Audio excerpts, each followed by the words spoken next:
Pod TV. You're here with Carly Marley, and it is the Election Day special on the 420 Lifestyle Show. So stay tuned, roll up your jubies, because it's going to be a good show. Yeah. I don't know.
What's happening? Well, it's Election Day. It is Election Day. And it could be Harper's last day. It's Harper's last day. It's Harper's last day. Yeah! Yes! Thank you. Yeah, so that's pretty awesome. We have somebody here co-hosting for me this week. Hey, guys. We have talked, Jeremiah and I have mentioned her, I'm sure. Danks. Danks, formerly known as Dana, but definitely go by Danks. She's the dankest. Yeah, so she's going to be here dabbing us up. I'm going to be your dab doll / bong ripper for the day. Yeah. Bong tender. Bong tender. Bong tender. Yeah, all right. Guys, let's so let this go. And I just stopped in because I was in the neighborhood. Yeah, we never met this guy. What are you doing over there? I don't know who this is. I'm hosting this week's show because you're not. That's it. I'm on sick leave, but I had to come down here today anyways. But thank you, Carly, for stepping up and hosting the show today. And Dank, thank you for coming on in. It's very welcome. Thank you for having me, guys. Awesome. It's an honor. My first appearance. Yeah. Among many. Oh yeah, come back anytime. I'm just happy that I know the show's in good hands if I can't make it. Aw, that's nice of you. I got a terrible head cold, and I'm suffering from some injuries. I blew out my knee and my back, so. We got something to help you. That's what I'm here for, the medication, actually. Yeah. It's best medicine in the world. Yeah. This lounge is the best place to come if you ever are feeling bad in any way, whether it's like you're sore or you've had a bad day, whatever. This place is always a good place to come. Come, get high. It's awesome. Okay, I have an interesting story here about a Vancouver woman's Facebook letter to Stephen Harper going viral. And it's an article from Global News. Okay, so a woman's Facebook letter to Stephen Harper has gone viral online. Mary Cleaver posted the letter on October 10th, and it has been shared more than 31,000 times. She discusses why she will not be voting for the Conservative Party on Monday, even though, as she says, we're the picture of the family who benefits the most from your economic policies. Okay, so I'll read the letter here. Dear Mr. Harper, I live in BC with my husband and 2 little girls. I grew up in Calgary and have many friends and family members there. I'm white and in my early 40s. One of us is a stay-at-home parent, so we benefit 100% from the direct deposits in lieu of National Child Care Program.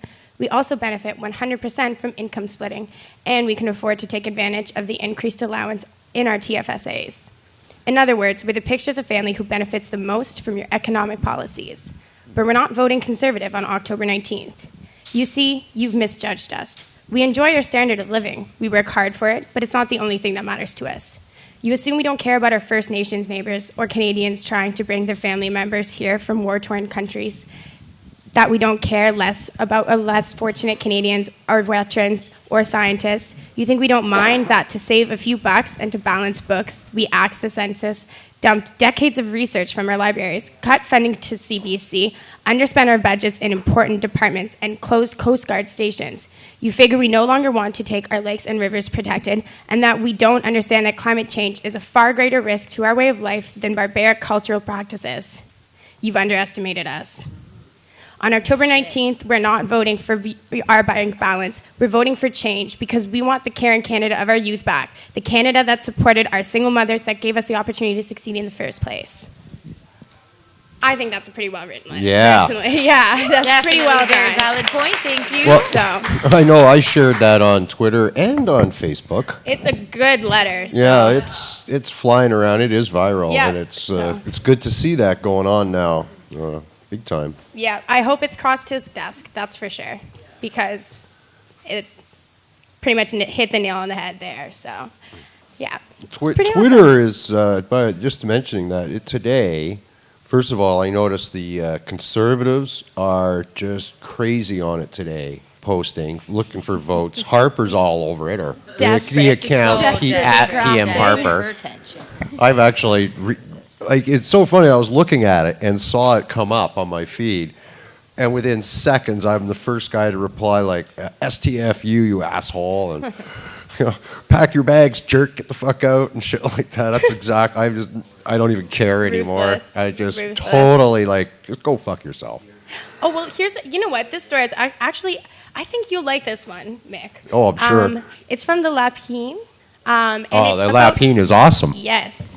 It's about a grandmother who refused to apologize for asking Harper what tricks he still has up his bum. 74-year-old Elsie Murray, told reporters this morning that she regrets being a wee bit rude, but says she will not say sorry to Prime Minister Stephen Harper for asking him what last-minute maneuvers he's going to pull out of his anatomy. The grandmother of 4 became a bit of a hero in her seniors complex yesterday after she confronted Harper and a group of his handlers when they arrived unannounced at dinner time and began moving several people in wheelchairs into a circle around the PM. Prime Minister Harper showed up suddenly in our dining hall eating a hamburger, said Miss Murray, slightly nervous and flustered from the media attention. Nobody knew he was coming, and he just stood there chewing while a lady put makeup on him. Lots of powder. Too much, I think. He didn't say a word until he was done his hamburger, and someone started taking pictures. I'd never seen the Prime Minister in person, but when he started talking loudly, like we were all deaf, I guess I got a bit angry. Resident manager Giselle Bonnet told the Montreal Gazette that Prime Minister and his public relations team arrived without notice or permission, but didn't get to stay long, as the normally quiet Murray surprised everyone when she interrupted Harper as soon as he began speaking. Oh, it was actually just poetic justice in action, said Bonnet. Mr. Harper had just started smiling and saying, "Friends," in a loud voice when Elsie came roaring up from the table in the back. He froze, the camera stopped, and Elsie let her rip. Elsie asked him who the heck he thought he was and if he thought Canadians were stupid. She called him a fibber who doesn't know what he's fibbing. A fibber? A fibber. A fibber who doesn't even know what he's fibbing. It was wonderful. But the best moment, this is when everyone started to clap and hoot, was when Elsie asked Mr. Harper about his election tricks. I can't imitate it, but she almost shouted, "Face it, you are losing. What sneaky politician tricks are you going to pull out of your..." And then Elsie just stopped. Everyone was waiting to see if she'd say "out of your ass," but after only a second or two, Elsie smiled and just quietly said, "out of your bum," and then repeated the whole sentence. "What sneaky political tricks are you going to pull out of your bum, Mr. Prime Minister?" Best standing ovation I'd ever seen. So, I don't know. I think that would be pretty interesting to see a room full of seniors give a standing ovation. You know the Lapine is satire, right? Yeah, well... It's good satire, though. It is good satire. It's the kind of things we'd like to see. And I imagine if Harper wasn't vetting all of the people that get to see him, we probably would have seen stuff like that. Yeah. But well, those and them people pushing can't around get in in to wheelchairs, see. That's Yeah, so oh yeah, witty. that's the part. I Too. read that story too, and I laughed at that part. Yeah, you automatically just, hey, what do you do? Push them into circles. Yeah, that's pretty much how it goes, pretty much. Yeah, well, that would be about what they would do, I tell you, those guys. Yeah.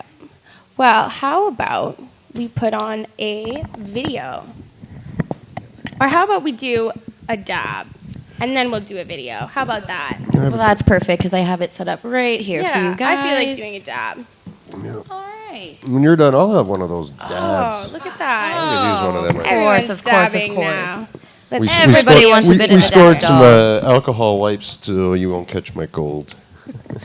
Actually, Carly gave me her cold. It's been actually fantastic enjoying New Vancouver for myself with a lovely cold.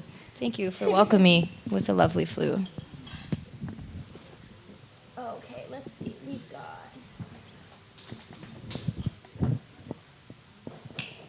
How about we've got a song here, and it's called "Get a Job, You Lazy Bum," and it's a pretty good song. It's done by someone, I believe it's done in Toronto. It looked like it was done. It's done with a puppet. It's good. It's funny. And we'll get high. Let her rip. Yeah. Literally. Yeah. Don't blame me for the economy. You people are pathetic. It's your fault, not mine. If you're having a hard time, it's 'cause you've lost your work ethic. Just 'cause I ship the good jobs overseas doesn't mean you should get all crybaby on me. Get a job, you lazy bum. Can't blame me if you can't find one. You're a drain on the economy, you pawn-sucking scum. Get a job, you lazy bum. We're gonna have to cut your EI so you can stand up on your own 2 feet.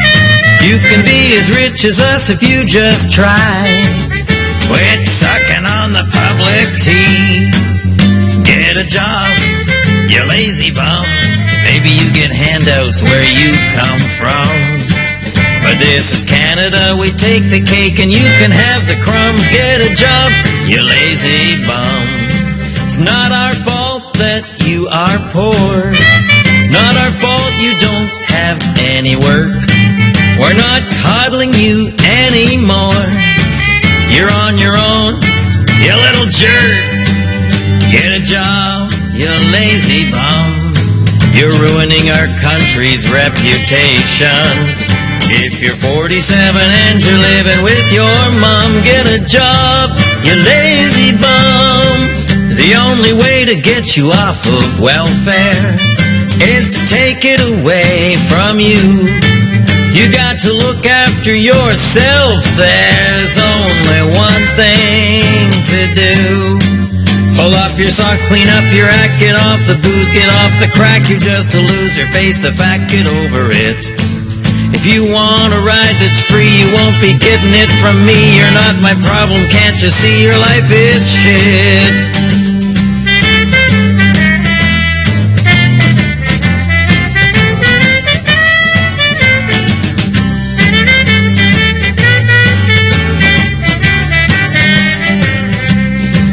Get a job down in the ditches where you belong, you sons of bitches. Get a job, you lazy bum. Oh yeah. All right. Hey. Hi. So Dank is preparing me a dab. Yes. That's easy. I like saying that. Dank is preparing a dab. No, it's You got to fun. come back. Off the tongue. If you're around, you got to come on the show. I think we should have you on the show regularly. Well, see, this is my first appearance, but you know, among many, I will be back. There will be more dabs. Okay, we're counting on that. We're gonna hold you to it.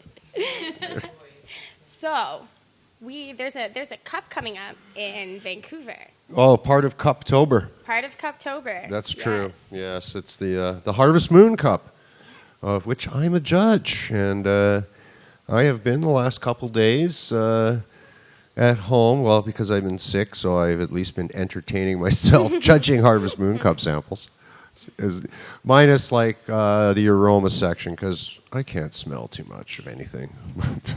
Oh, that sucks. That's my favorite part of the judging. I know, me too. Well, it's the ones that do cut through though my cold, or like, There you go. Yeah, That's yeah. a good indicator. yeah, it is. There you are. You are absurd. Yeah, dabs. Dabs away. Yes. So that's what I've been continuing to do, and I'm going to head home and keep doing that. I did a little video that you're going to show, I guess. Yes. I have. Yes, I am on the show video.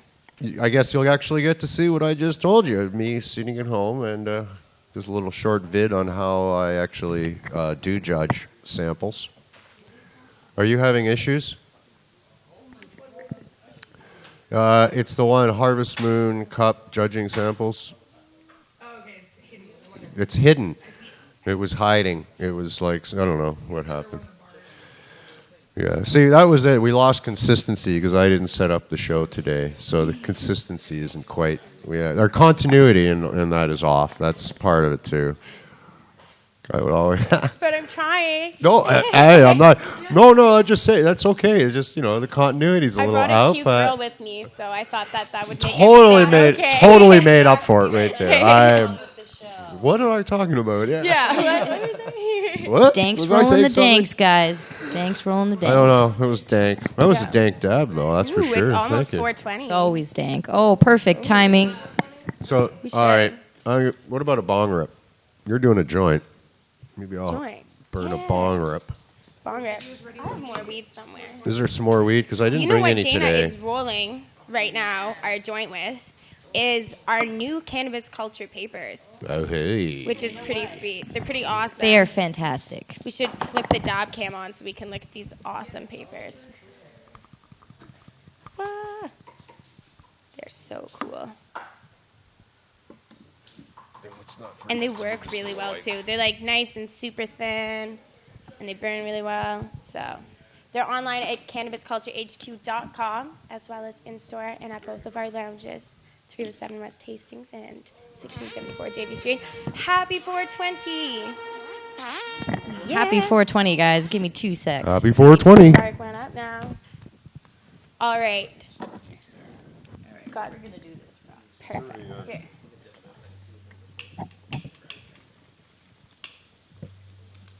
There we go. All right, we're going to puff down. I hope you guys are smoking right now, too. And we're going to roll the video. Tasty weed. Hey, kids. Opus 420 here for the 420 Lifestyle Show. And today, you might have guessed, I am judging Harvest Moon Cup samples. That's right, this is an official judge's pack, full of all the yummy samples. Oh, look, there's my cat behind me. Hello, cat. And, thank you. Photobomb. And, anyhow, I just thought I'd show you how I do some judging, how I judge this weed. You'll have to excuse me, I have a terrible head cold that I'm recovering from. What, you want to be in on this? And, all right, so here are some of the things that I use to judge weed. Of course, a good light. Gotta have that. LED, use whatever you want, but I use a good LED light. Of course, I also like to have this little 60 power, well, actually this is a currency checker, but it's a 60 power microscope with the its own little light in it. Actually, it also has a ultraviolet light or a black light, and I guess this, and it's adjustable focus, and I guess you can check money. That's what it's for, to look closely at money, but you can look at other things too. And I've got a clean pipe, and I will, and here's the grinder that was brand new when I started this operation. Here's the clean pipe I was using. It was clean. That's the ash from the last sample I just smoked. Nice and white, which is a good sign. Shows that the weed was flushed well, and so far I haven't had any nasty samples. I've gone through, I think, 5 or 6 out of the 39 that are in this box. And I'm just going to, oh, and of course we're judging this cup online. So with your judge's kit, you get a login code. Everyone will get their individual codes. And you can log into the Harvest Moon Cup for those of us who have codes, and we'll be able to put in our code, and then we do our judging online. Of course, I like to keep paper copies, so you'll look back later. I just busted into the Sativa A, and here's what all the little baggies look like, little white plastic baggies, printed on one side with a sticker on the back telling you what they are. And anyhow, I'll show you this sample kind of close if I can. It's a pretty nice looking sample. This is just part of it. Hopefully you'll focus on that. Let's see if I can do this. There. Probably not doing it justice, but it's quite the frosty little nug. There's a couple in here. Not an overly large sample, but you don't need a lot. And of course, what I do is I grind the whole thing up. Whatever samples in any cups that I get, I like to grind the entire thing up all at once. I set it on the tray. Now we check the smell.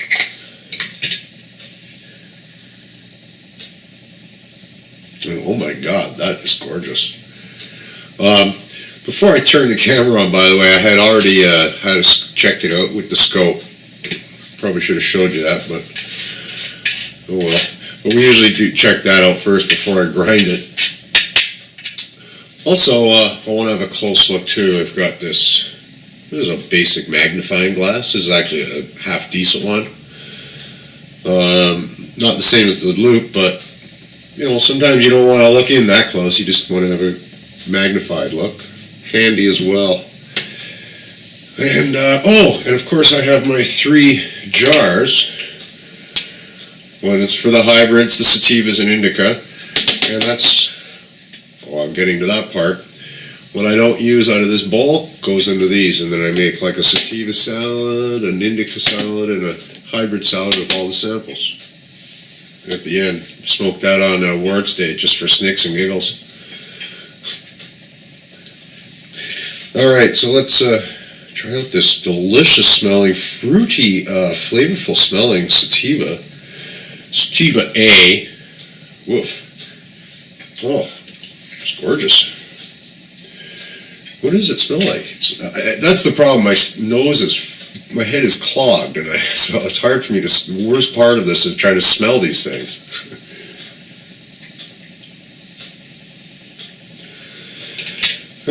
My nose fails.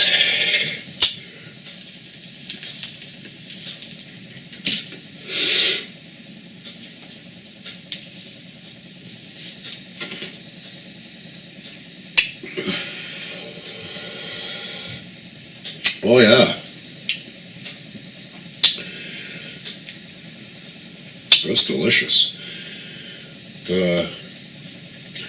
Well, I'm going to turn this off and actually get down to voting and trying to figure out what I think of this weed, but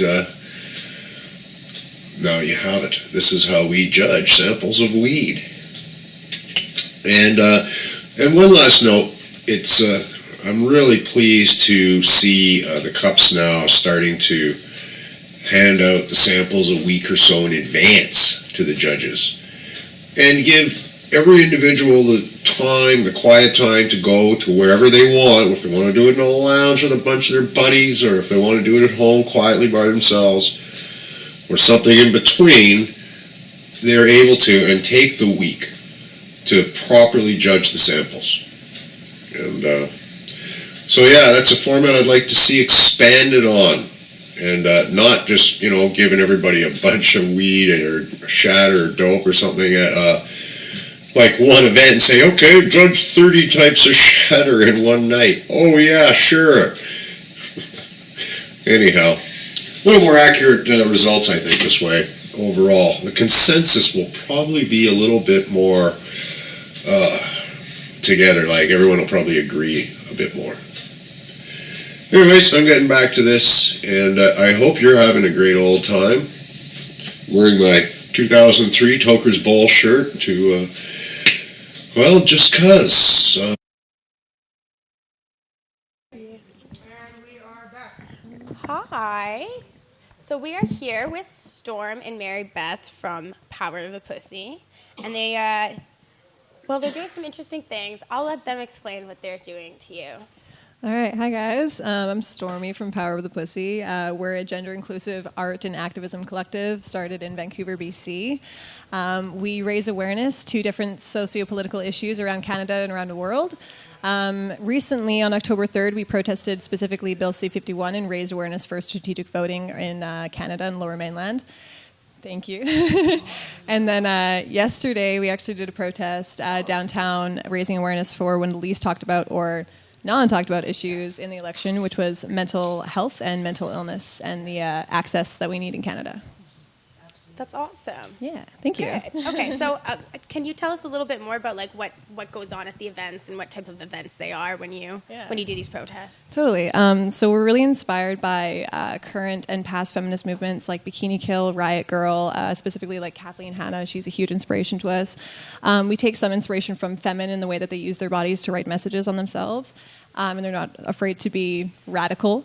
We're also inspired by Pussy Riot. Bikini Kill kind of explains why we mask ourselves, as well as we want to not draw attention to ourselves as like identified people, because a lot of us are kind of in media industries and are identifiable with our like tattoos and colored hair and stuff. So we want the message to be like on the message, we want the attention to be on the message rather than on ourselves. So we choose to mask ourselves, and we write our messages on our bodies to also kind of double up on the gender inclusive and gender equality aspect of our group, which is breasts. We can choose when they are sexualized and when they are not. We are women. Men have breasts as well, and they're never sexualized. Just because our breasts may or may not feed children one day, it doesn't mean that we should hide them. And it doesn't mean that a government can tell us what is right to wear and what is not. So, yeah. Thank you. I don't know about you, but I've dated guys with bigger breasts than you. Yep. Itty bitty titty committee over here. Yeah. So it's election day now, and the Harper government has pretty much ignored women's issues. Yes, he has. So you're really pushing to get the Harper government out for that too. So can you give me some of your thoughts on that? Yeah, for sure. So the Harper government closed 75% of status of women's offices. He has cut 6 different main funding operations in Canada. One of them that I kind of found interesting was he cut research that went into chemicals specifically that affect women in our daily lives. And the fact of the matter is, because of our status in society and because of the patriarchal ways that we've been living in our entire, all of our generations, we're exposed to a lot more chemicals than men are in the way, cleaning our households, our hair care, our makeup, our skin care, our nails, our birth control, different medications that we have to take. We're exposed to so much more than men are. And he cut funding for a specific organization that researches chemicals that affect women, among many, many other things. He has said time and time again that the Indigenous women that are missing are not on his radar. He doesn't care about them. In 2009, when the swine flu epidemic was happening, he sent body bags to God's River Nation instead of medicine. And that just proves how little the Harper government cares about women and how little he cares about the Aboriginal communities, and it's got to stop. And so many, every other marginalized community in Canada as well. Yeah, especially like most recently the niqab debate. And Muslim women have been getting attacked in Canada because of all of this propaganda that's being pushed in their face, this Islamophobia. Yeah. And it's really disheartening.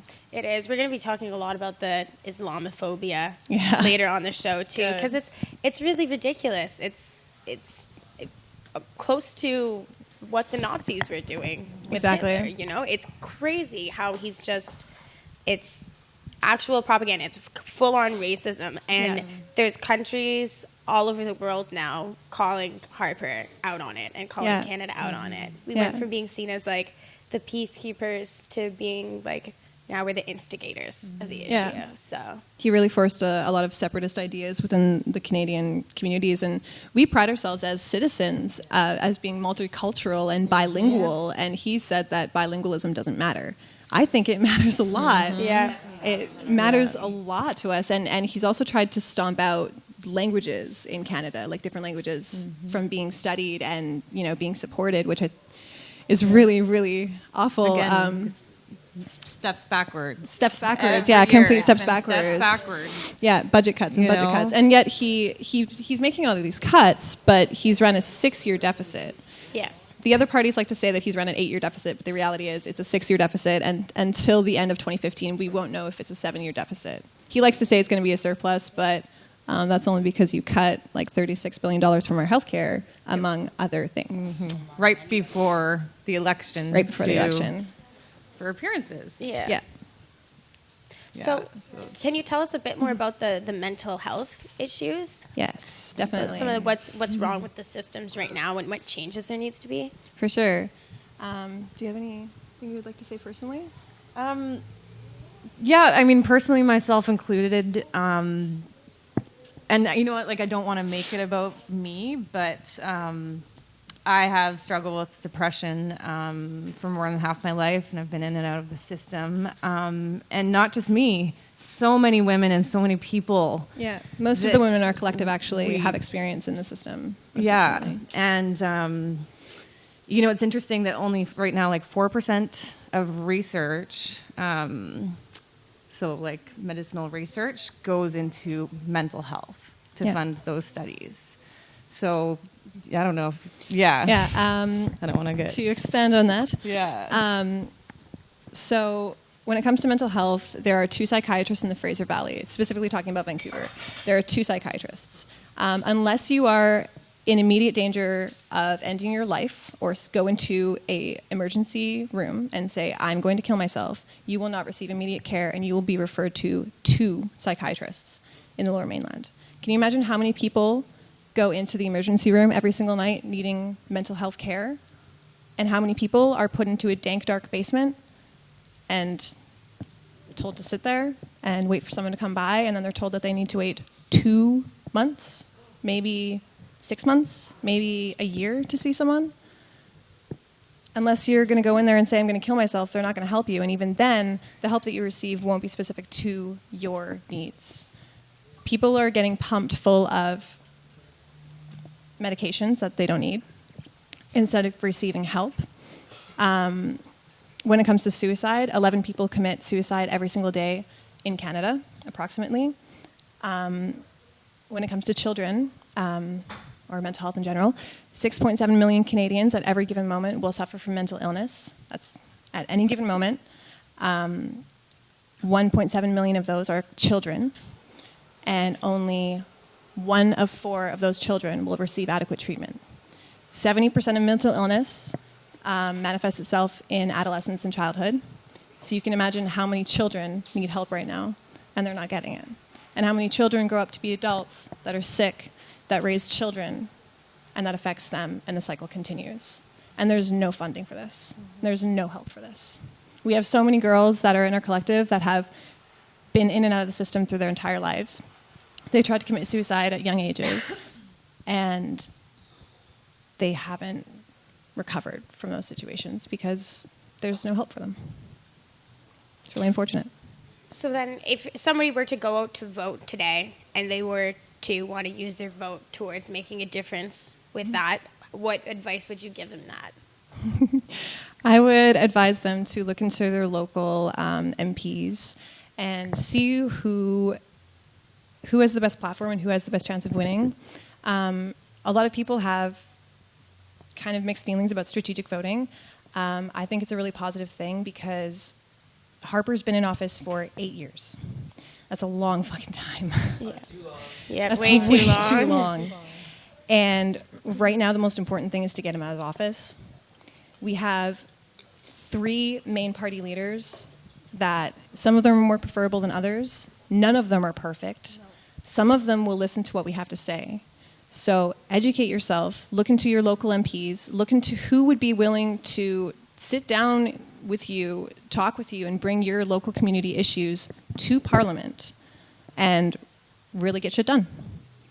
I'm not going to endorse any specific political party, but yeah, educate yourself and strategic voting. Yeah, and there's Vote a Harper website out. too. The website. Do you know the website offhand for the strategic voting? I don't. Is it leadnow.ca? It might be leadnow.ca. I'm not You can just sure. go on Google and look Yeah. at strategic voting, and Yeah. it gives you a full list of which party is most likely to win Yeah. I- against the yeah. Conservatives. If that is, I think the most what I've been doing personally is going to the Elections Canada website and actually just typing my postal code and seeing who has the best chance of winning in my riding, or like who is leading in the polls. Because if you go to leadnow.ca or any other website, I mean, everyone's going to be a little bit biased, and you don't know if they are actually endorsing the Liberals or the NDPs. So if they're saying, "Oh, vote Liberal in your area," I mean, I'd rather go to the elections.ca and see where the actual information is, like, really coming from. You know what I mean? So yeah, good advice. That's what I've been doing. For sure. And it might seem late, but if you're out there and you have not voted yet, it is not too Vote. late to Vote. get Not too out late. there and Vote. vote. polls are Please open till do. 7 p.m. in BC, Save 8 the p.m. time. everywhere else. So get out there. It's not too late. Every vote, you know, like our system might not be perfect, you know, the way ridings work and things like that, but get out there and vote. Like every vote does matter. It really does, yeah. And If if you you look back think, in history, every vote matters. 6,000 votes matter. Yeah. Yes, absolutely. And this election has been a very interesting one because Harper has sure. been running for so long, and because he is such a controversial figure at this point. So it's Yeah. it's really been an interesting one. Yeah. That's for sure. a lot of people will say that their vote doesn't matter or their issues aren't being addressed. And what I have to say to those people is maybe your issues aren't being addressed, but look to your neighbors, look to your Yes. sisters, look to your brothers, look to our environment, look to the people around you and what matters to them, and ask them, is there a politician that you feel that is addressing your issues? If so, who are they? Should I vote for them? It's not about you. Don't vote for yourself. Vote for the country. It's about Canada right now. It's not just about you. You're You know, just if- one if- voice. If you have parents, if you have kids, if you have, Yep. you know, friends, everybody is Yeah. affected by this. There's no Everybody. escaping it. No man is an island. Yeah, it's true.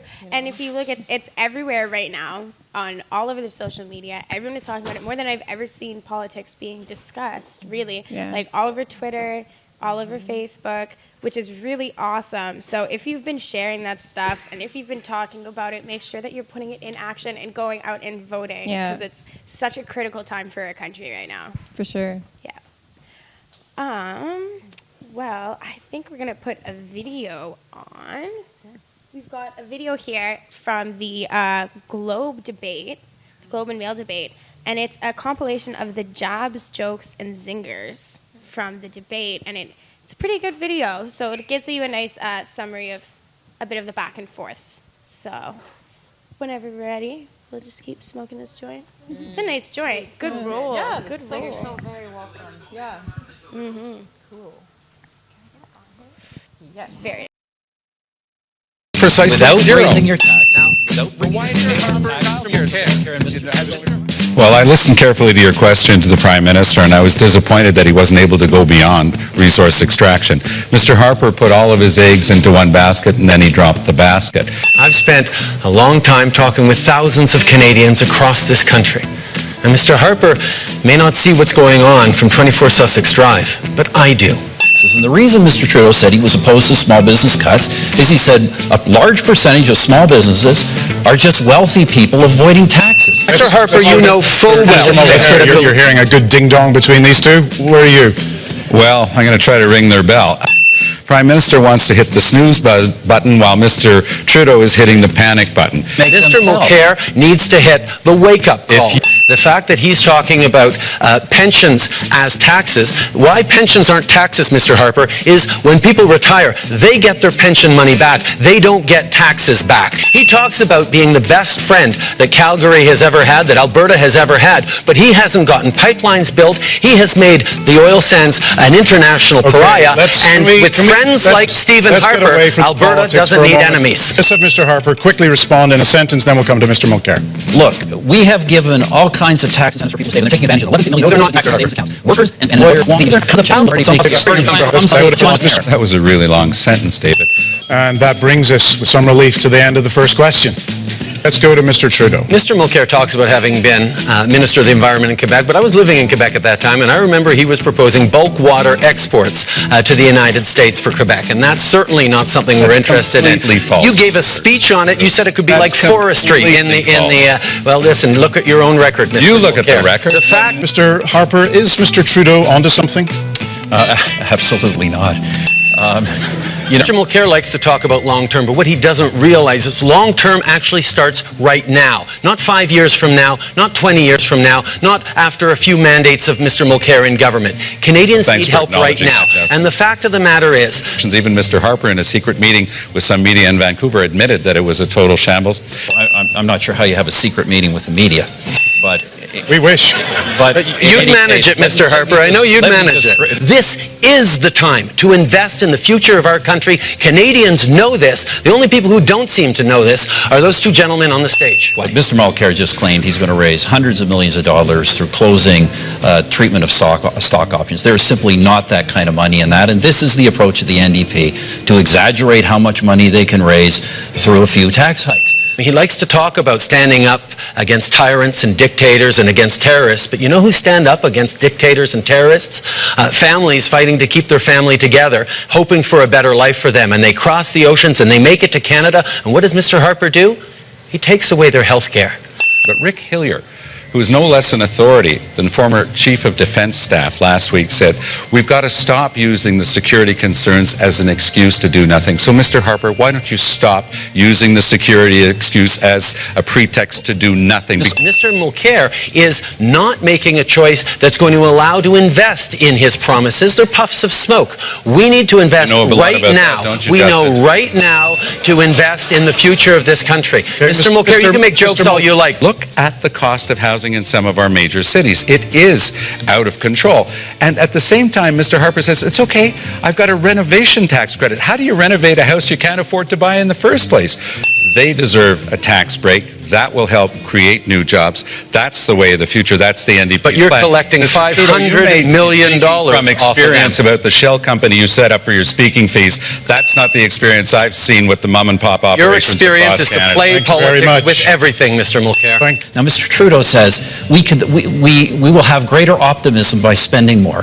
I actually think this is what Canadians fear. We don't measure our level of optimism through our level of spending. Now, Mr. Harper, what you don't understand is what Canadians can't afford is to continue to be stuck in traffic every morning because there's no reliable transit, because the federal government hasn't stepped up as a partner. I mean, you've been stuck in a motorcade for the past 10 years. But, let's be frank about Mr. Trudeau's plan. The reason Mr. Trudeau is running deficits is not because he has some underlying economic philosophy. It's because he went around the country and promised far more money than he actually had and found out that taxing a few wealthy people a little bit does not cover that. And so now he's trying to run, saying deficits are a good thing. Mr. Harper, you have run deficits in good years. You have run deficits in bad years. The only time you've said that deficits are not going to be run is in election years. So I think, Justin, that it's only fair to say that when your advisors tell you one thing and another and they're totally contradictory, pick one. You just can't say them both. Mr. Harper was elected on a promise to make Ottawa better, to change Ottawa, but unfortunately it's Ottawa that changed Mr. Harper.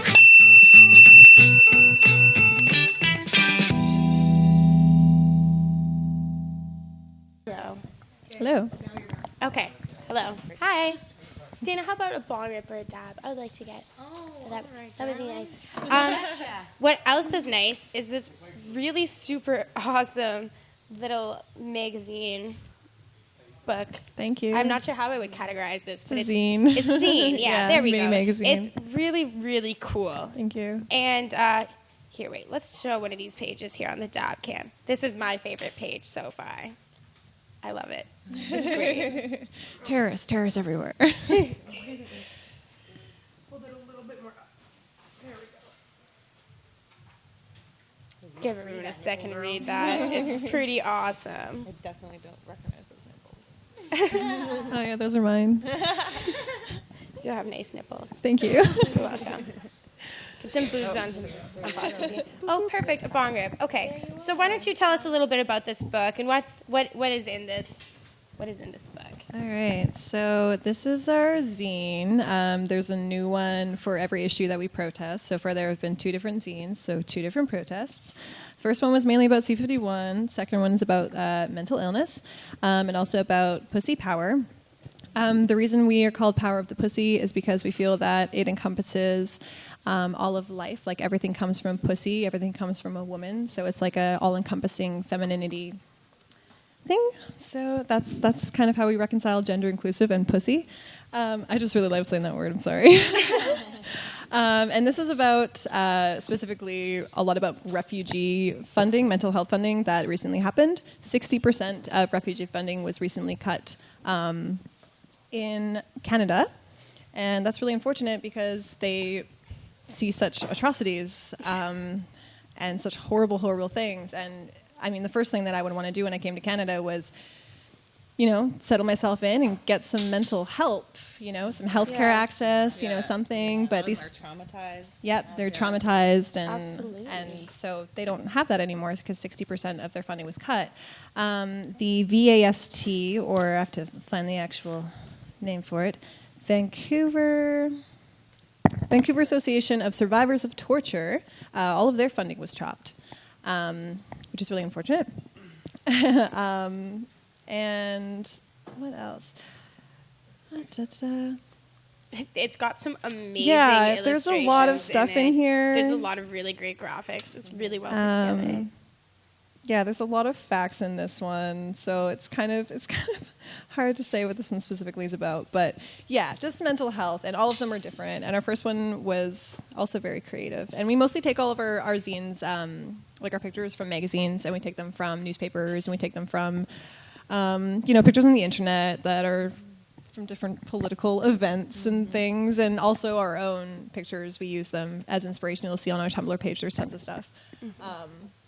And then we juxtapose the images and we do our own art over them, and we kind of paste them all on different pages and scan them and print them out in my bedroom, like good little anarchists. So it's great. It's funny. I remember, because I'm in my 30s, and I remember this format, the zine, being getting really popular just before the internet started to pick up. Yeah. And then all of a sudden it was websites and then online zines, so it's definitely a nod to the 90s. The classic riot girl movement. Yeah, it's true. I really like it. I'm excited to put it up somewhere where you can see it. That's so I exciting. really like it. And I love what it says on the front here. It says, "Pussy bless, I got the pussy, I make the rules." Yeah, inspired by a Brooke Candy song. It's time for Remember women that, to take Jeremiah. back the universe and take back Canada. Yeah. So, Power of the Pussy. Awesome. Sorry, guys in the audience. You guys actually have a lot of really cool pictures. You put a bunch up on Facebook, I know. Of your most recent protest. There was some from the last protest too. Yes, definitely. They're really captivating. It's a really great example of awesome activism. Thank you. And if you look at them up, they've got amazing facts literally painted on their bodies. But there's also boobs too, so there's some motivation there. Yay! So we actually have one picture of you guys walking down the street here for Megan to pull up. Just a little example of the kinds of pictures there are. Both of our protests have been at Victory Square so far because we are lacking in funds for permits, and we're facing kind of it's not a legal issue. It's just we've really researched the legalities when it comes to protesting in Canada, especially when it comes to Bill C-51, because it's such vague language on what constitutes terrorism. So if you are protesting against the government, you are probably going to be deemed a terrorist. So there's this issue where in 2013, because of the Occupy movement, it was deemed illegal in Canada to wear a mask in a protest or a riot or unlawful assembly. So we have to stick to parks and squares, and we can't hand anything out. We can't hand anything out also because then we could be considered littering. Littering, which is against the law. We can't go on around a into sidewalk. We terrorism. can't block commerce. We can't block traffic. Make If we do any noise of those pollution. things, we risk 10 years in jail because we're covering our faces. So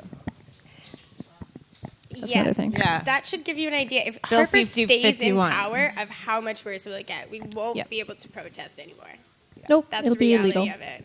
It's already that difficult to stand up for our rights. So that's pretty scary. Yeah. So get out there And vote. already Vote it's kind of already happening with our digital landscape and our digital footprints and what we say online and what we stand up for online. Yeah. You know, that's all becoming information that can be turned around and used against us. Gathered and collected and sent to RCMP, Revenue Canada, Health Canada, anywhere that CSIS. CSIS wants it to be sent to, Yeah. it can go. Yeah.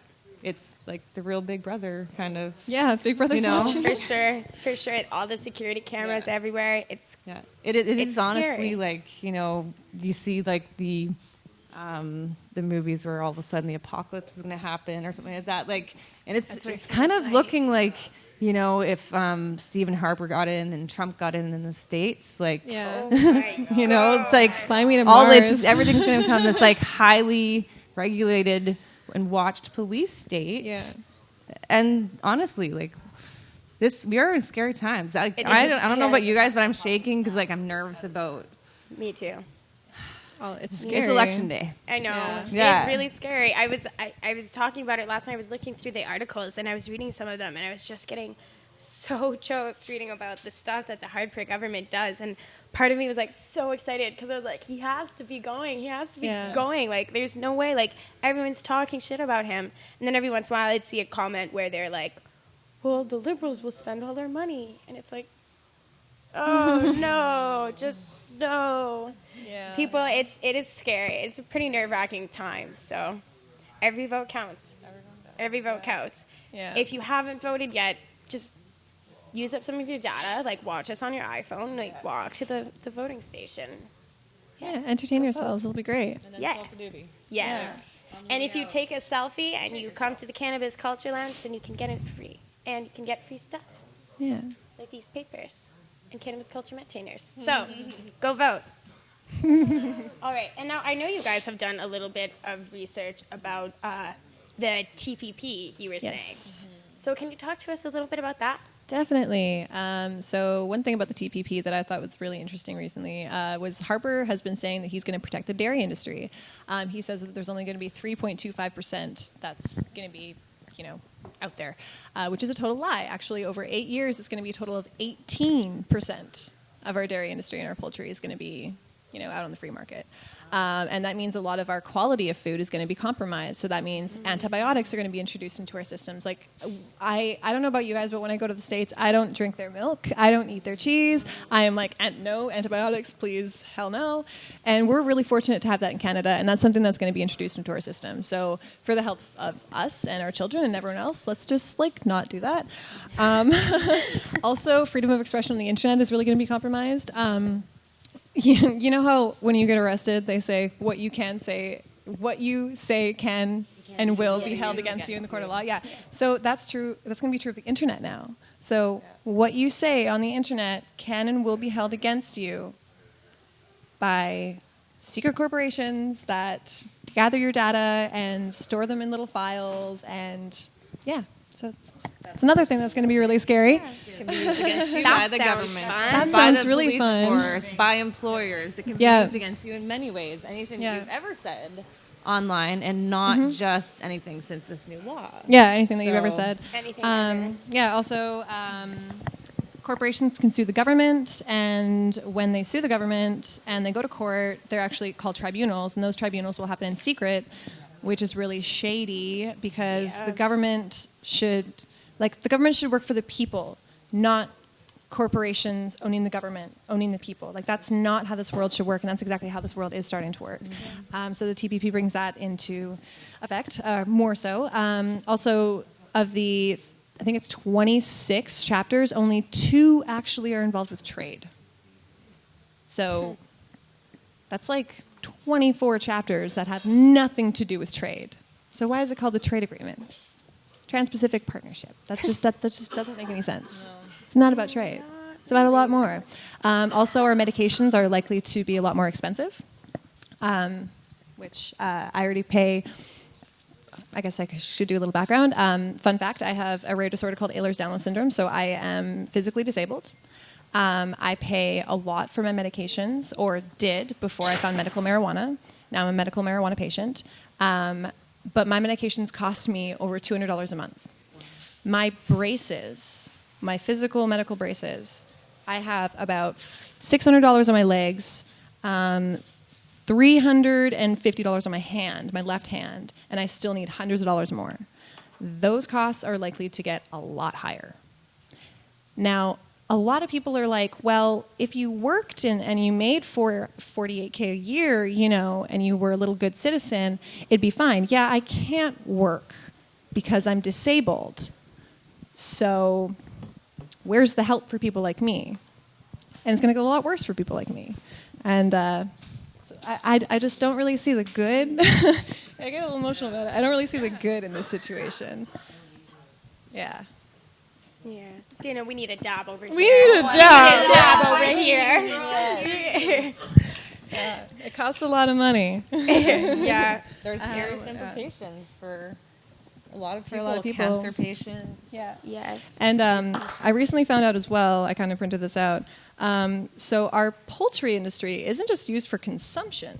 There's a type of egg that's produced in Manitoba that's for a vaccine production. And it's a vaccine that's used to fight avian flu, so the H1N1 virus, which produced a national health crisis years ago. So that, like, our ability to produce that vaccine is now at risk. Another fun fact. That's really, great. you know, That's out great. there. That's awesome. And it's going to criminalize small-scale downloading. So if you download music, you're going to get a little notice in the mail and be like, hey there, you owe the government $200 because you downloaded this one song by Lady Gaga. And you're like, I just wanted to get my freak on.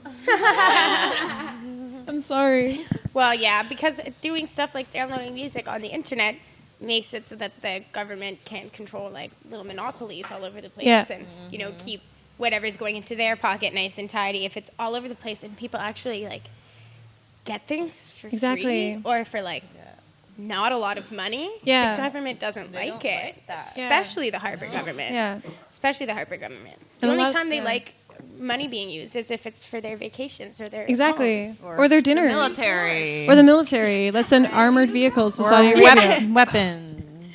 Yeah. Or mugs to pee in. Yeah. Ladies, who is first up? You go ahead. Yeah. You have the coolest hair. She has such cool hair. She's like a unicorn. Thank you. I appreciate that. Delicious. All right. We're going to keep dabbing here.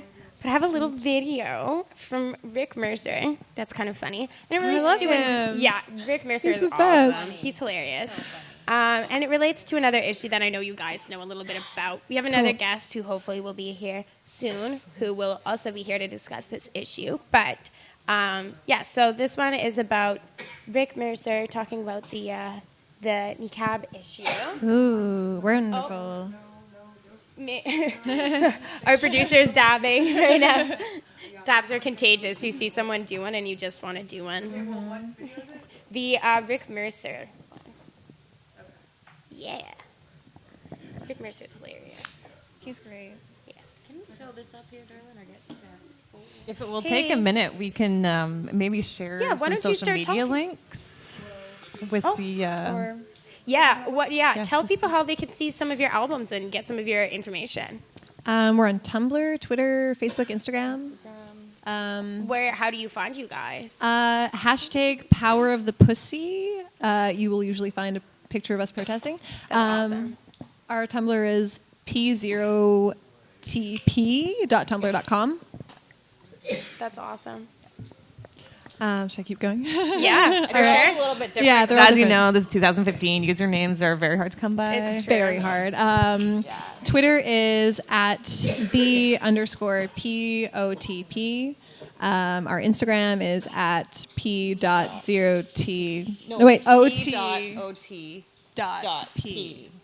Just hashtag Power of the Pussy and you'll see us. There you go.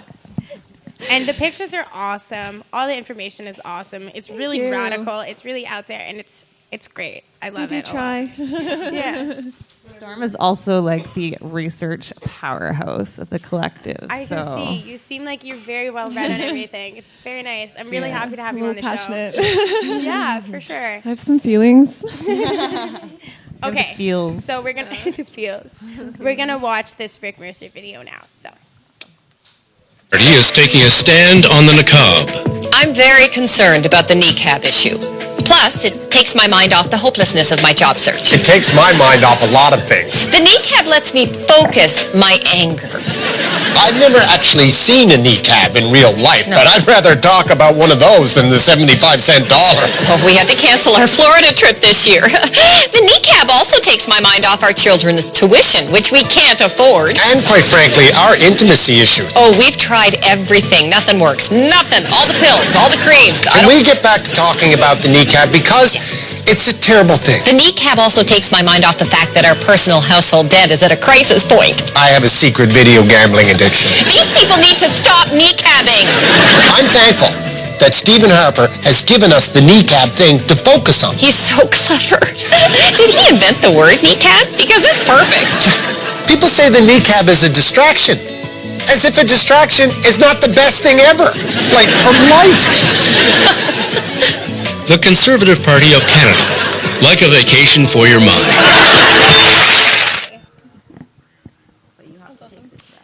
All right. So Dana's getting me another dab here, which is great. Party time. Yeah. Party time. So why don't you tell us a little bit your thoughts on the niqab issue?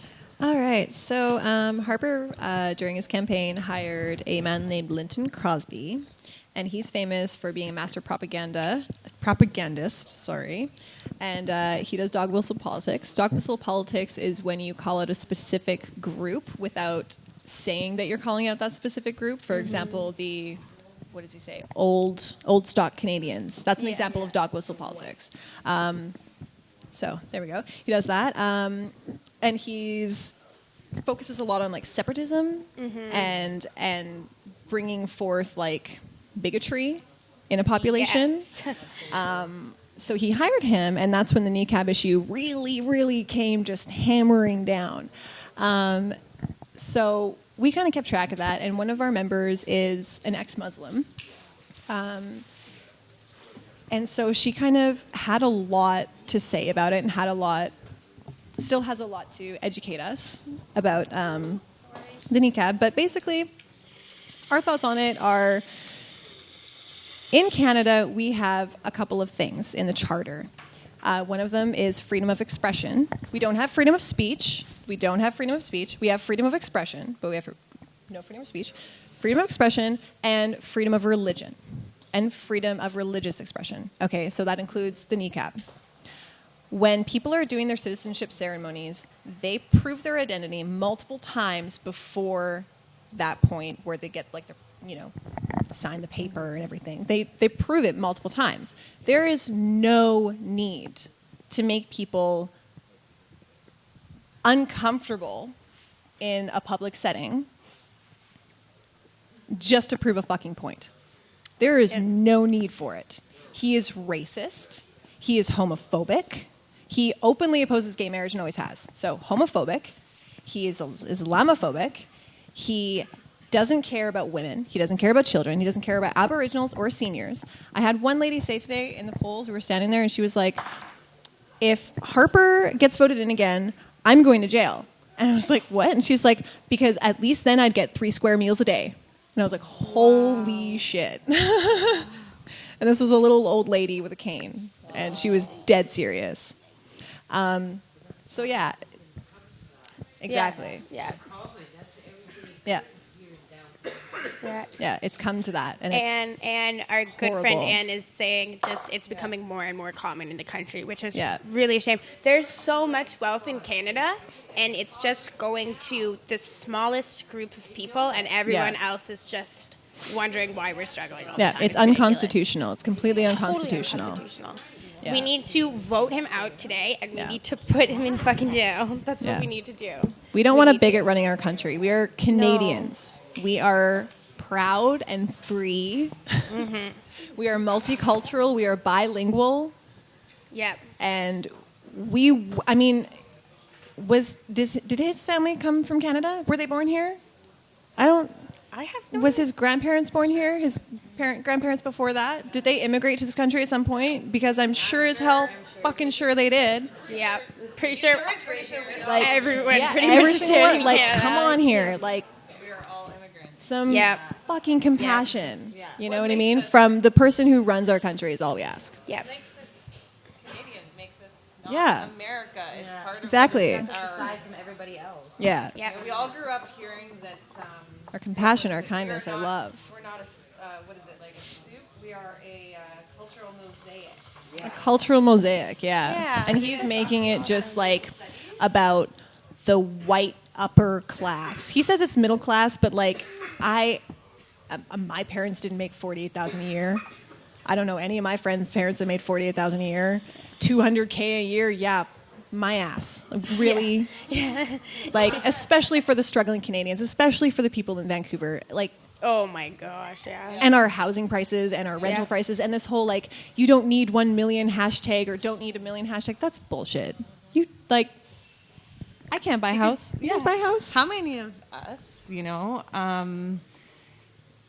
20s and 30s are now going back to communal living because Yeah. it's not even Yeah. affordable I live with to 5 live in the people. city anymore. How many of our friends have moved away back to Edmonton Yeah. and back to rural because areas. it's not, affordable here. They It's can't not afford it. affordable. It's very hard to be an entrepreneur, very hard to be an artist.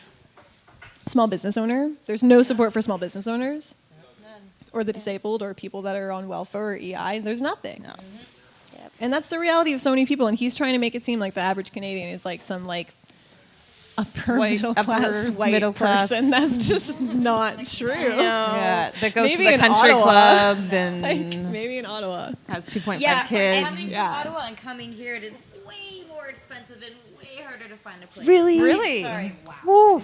There you go. Skyrockets the price. It is See, about double. He needs to actually have some life experience. He needs to be kicked out of office and like not live on that little tiny all he's ever done is be a politician.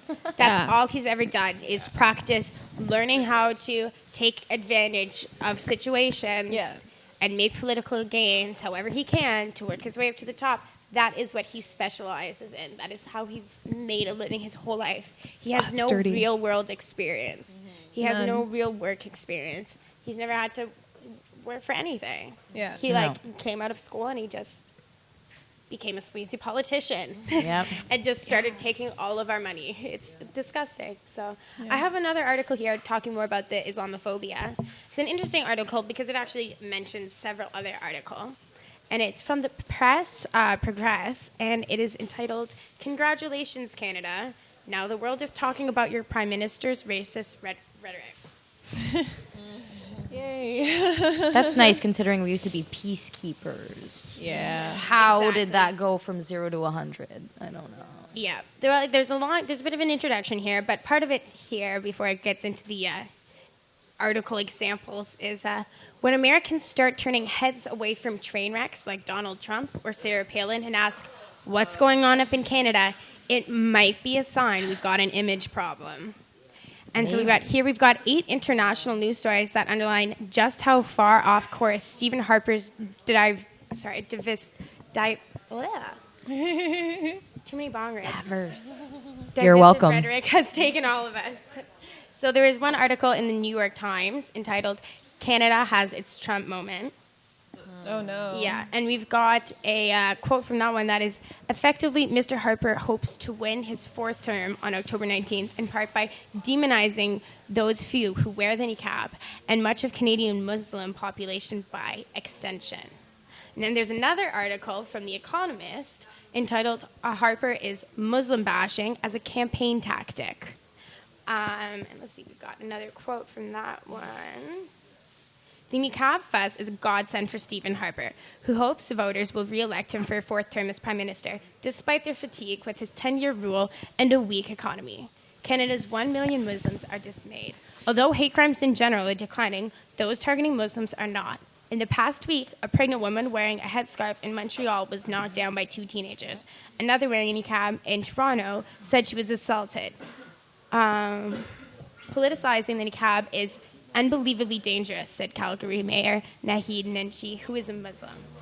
And then we got another article in The Guardian saying Harper, entitled, Harper is using Islamophobia to make gains in polls. And the quote from that one is, it's comparing him to Donald Trump. And it says, thanks to candidates like Donald Trump and Ben Carson, American political discourse seems to be dominated by xenophobia. Now, Canada seems to be following suit. That's embarrassing. That's really frankly embarrassing. extremely embarrassing. Yeah. And then there's another one in the Washington Post saying Harper is playing a dangerous xenophobic game. Seeing that word pop up a lot. Quote from that one, there are lots of important issues at stake, including Canada's flagging economy, its role in counterterrorism operations overseas, and the looming specter of climate change. But, of late, something far more insignificant has begun to dominate the conversation. Whether Muslim women can wear the niqab, type of full-face veil during Canadian citizenship ceremonies. Because that's what matters, clearly. What do they call that, like a purple cow? Or something like a major diversion from the... I'm not sure. No. I'm not sure what that's called. Yeah. I'm sure there is a term for it, though. Yeah. Then there's another one in Esquire magazine. And the title of this article was, What the Fuck is Going On Up in Canada? So I that's asked myself the the way same question. Right now. That's the way the world feels. What the fuck? Yeah. Let's see. Esquire magazine has a piece saying Harper has learned all the wrong lessons from the Bush-Cheney-Halliburton years and is going to Trump University this time around. Oh my God. Once uncorked, xenophobia rarely stays in the bottle. If it's not questioning someone's citizenship, it's good old-fashioned nativism. Mm-hmm. And then there's an article in The Independent talking about how Harper's rhetoric has dark racist overtones. And headline in British daily, The Independent, expressed disbelief that Canadian democracy is losing its way. Something has gone profoundly wrong. Faithful ally of Britain in 2 world wars, peacekeeper to the world, NATO but neutral across the globe, it's difficult to believe Canada's democracy might have come adrift. But the last weeks of election campaigning by Stephen Harper's ruling Conservative Party, with its dark racist overtones and anti-Muslim rhetoric, suggests that something has gone profoundly wrong with the nation which Winston Churchill once called the linchpin of English-speaking peoples. Yep. So that's even in Europe, they're commenting about how horrible our government is now. Yeah. Mm-hmm. And then there's another one in Vox saying that disturbing questions are being raised about how Canada sees Muslims and immigrants. Calling it disturbing wedge issue, the news website Vox attempted to explain to American readers why its unusual issue could come to dominate Canada's election news coverage. It's not as if there's an epidemic of Muslim women wearing niqabs to Canadian citizenship ceremonies. But in the past months, and especially past few weeks, the niqab issue has become a huge part of Harper's campaign. What's more, it appears to be working, raising some pretty disturbing questions about how Canada sees Muslims and immigrants. And then there's another one in Salon, and it's titled, White People Don't Have to Worry About Canada's New Report Your Neighbor hotline. Yeah. And the quote from that one is, the criticism of Report Your Neighbor has been voluble, with the news outlets emphasizing that conservative defense of old stock, i.e. white Canadian values, is rather a coded way of validating Islamophobia in Canada, and that this fear-mongering has led to vicious physical attacks against Muslims wearing the veil, including one pregnant woman, as we discussed earlier. Yeah. So it's so obvious to everyone right now how desperately we need new government. Yeah. So get out there and vote if you haven't done it. Starting to run out of time, so get out, go, do it, go. With that hotline, run. Yes. With that hotline, there's another issue that's being raised, not just with Muslim women, not just with religious communities, but also it singles out polygamy, which a lot of people, if they're not educated enough in new ways of life, polyamory. Polyamory is when 2 consenting adults choose to open up their relationship to have other consenting adult relationships with other people. They have a significant other and they have an other. One of the people in our collective happens to be in one of these relationships, and she is intensely fucking concerned that if Harper gets voted into government, that someone's going to call the cops on her and her partner for barbaric cultural practices because they're polyamorous. because they choose to love and open up their love with other people. And they might also confuse it for polygamy, which is the one man with several wives. Yeah. Which usually is a religious. That's great. So there's multiple issues with that hotline. So yeah, that hotline is pretty scary. Yeah. So make sure you vote out Harper. I'm gonna play a little video here, and it's another song because we like songs, and it's a special. It's an election special, and songs are special. And this one is called "Put Your Trust in Justin." It's a pretty good song. And even if you don't necessarily want to vote Liberal and you want to vote for another party that is not conservative, it still brings up some pretty interesting points about both sides. So it's a good video. Yeah. And then we'll get more high. Yeah, I was about to say.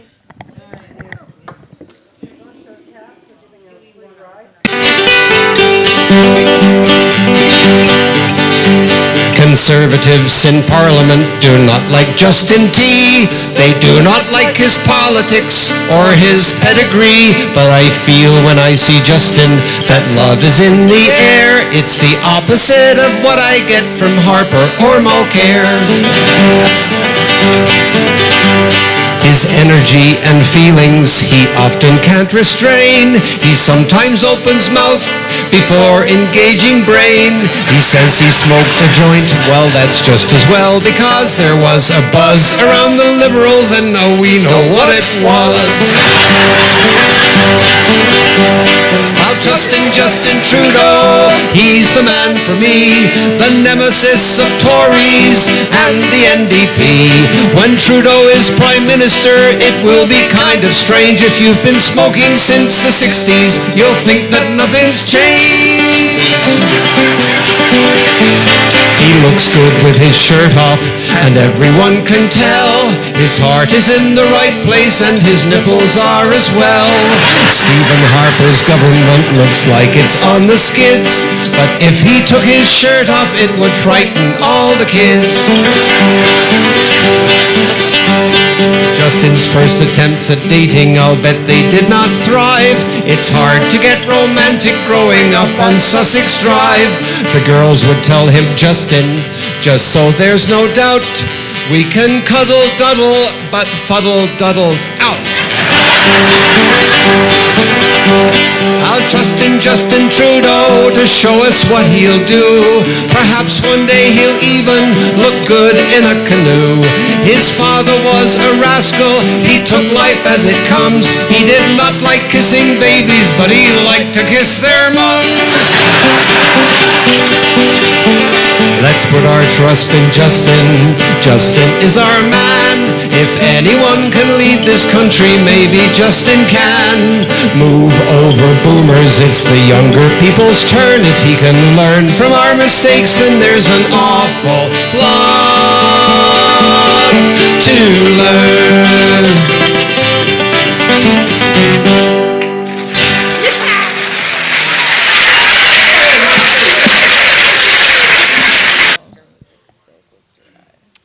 Hello. We've got Miss Dana Danks packing bowls over here. So much thanks. So much Danks. Oh, smoked and Danks. All the bowls. I'll get high. I'll get high. Let's do this thing. I like to smoke weed. Wow, so do I.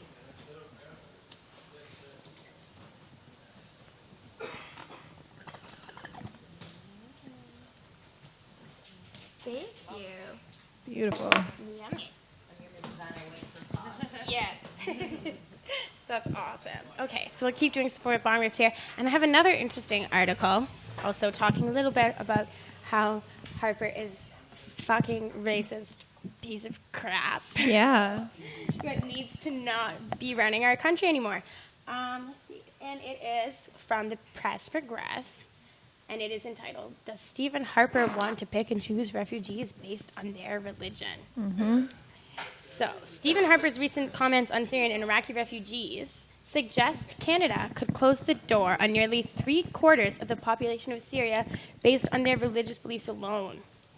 Responding to questions on the Syrian refugee crisis Tuesday, the Conservative leader stated that he wanted to, make sure that we are selecting the most vulnerable, bona fide refugees with a focus on the religious and ethnic minorities that are the most vulnerable. And Harper's statement comes on the heels of video and online petition promoting religious freedom circulated by the Conservatives on the weekend. The Conservatives' website juxtaposes a graphic warning of the ISIS threat to religious minorities alongside a video of Harper shot in a Toronto area Coptic church surrounded by Christian iconography. Yeah. Probably went like alongside some sort of anti-terrorism bill. That'd be, of course. So the Conservatives' website indicate that they will accept 10,000 additional refugees from the region over the next 4 years who are facing religious persecution and death. However, the website also provides a list of Conservatives considered to be persecuted religious minority, specifically naming Alawites, Bedouins, Christians, Druze, Islamites, Shia, and Yazidis. But which religious group does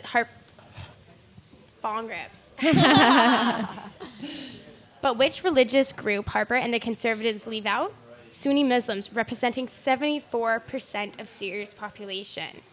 So the article goes on to explain, obviously, of course, why this is wrong, and quotes Harper, of course, putting his foot in his mouth when it comes to, the refugees, because he clearly doesn't really seem to care that much. So I know that you also have a lot of information on the refugee situation. So why don't you tell us a little bit about that? So when refugees come to Canada, well, first of all, the fact that he was denying certain religious groups and allowing people that were more likely to vote for him, like Christians and so on and so forth, into Canada is really fucked up. Second of all, when refugees come to Canada, they actually are expected to repay the government for their transport to Canada. Not only that, but they actually have to pay for the medical examination that is part of their acceptance to Canada. So they come to Canada with hundreds and thousands of dollars of debt. All right? So as we were saying before, when you're in a low-income situation, low-income Canadians are 3 to 4 times more likely to report poor mental health, and 60% of refugee funding was recently cut. So, yay, bring 10,000 refugees to Canada, but what the fuck are you going to do when they get here? Yeah. Nothing. He's going to do nothing. So he's got empty promises that have nothing to back it up with. It's bullshit, it's racist, and he sucks and he needs to go. Yeah.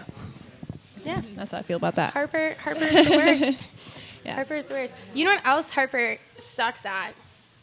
Is singing. Singing. And we actually have a video of Harper just killing a song. Really? It's just awful. We do, yes. So we'll get Megan to bring that up now so that we can all shudder and cringe. That's amazing. And turn the volume on our computers down for a little while. Yeah, we're ready. Okay.